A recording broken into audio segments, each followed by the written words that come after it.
दोस्तों, भारत एएफटीए मुक्त व्यापार समझौता।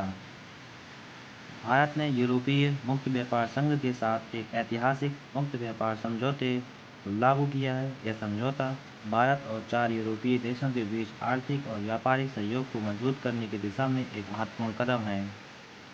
अब समझते हैं एएफटीए क्या है।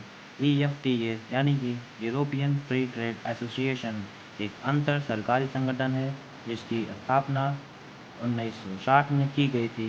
इसके सदस्य देश हैं स्विट्जरलैंड, नॉर्वे, आइसलैंड और लिechtenstein देश हैं।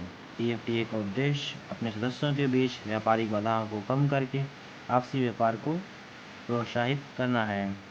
इस समझौते की मुख्य विशेषताएं क्या हैं? एएफटीए देशों ने भारत में अगले 15 वर्षों में $100 बिलियन के निवेश का वादा किया है। भारत को एएफटीए बाजारों में वस्त्र, रत्न एवं आभूषण, औषधि और इंजीनियरिंग वस्तुओं के लिए शुल्क मुक्त प्रवेश मिलेगा। सेवाओं के क्षेत्र में भी भारत को लाभ प्राप्त होंगे। भारत को इससे क्या संभावित लाभ हो सकते हैं? जैसे कि रोजगार के नए अवसर उत्पन्न होंगे, जिससे कि भारत में बेरोजगारी के कम करने में से थोड़ी हमें मदद मिलेगी। भारतीय पेशेवरों को एएफटीए देशों में कार्य करने का अवसर मिलेगा।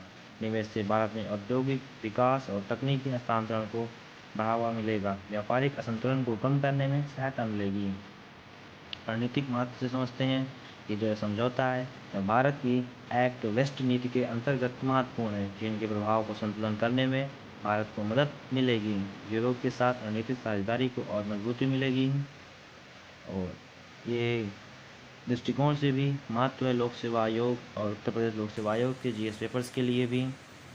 निष्कर्ष में हम बात करते हैं तो अगर भारत एएफटीए के बीच जो टीईपीए समझौता हुआ है, यह भारत के वैश्विक आर्थिक सहयोग की दिशा में एक मील का पत्थर है। यह भारत के लिए निवेश, व्यापार और तकनीकी सहयोग के नए द्वार खोलता है।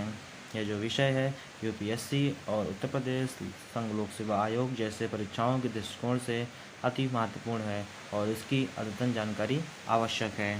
बहुत बहुत धन्यवाद। बने रहिए लक्ष्य पाठशाला के साथ। चैनल को लाइक करना और सब्सक्राइब करना मत भूलिएगा। हंसते रहिए, मुस्कुराते रहिए। बहुत बहुत धन्यवाद।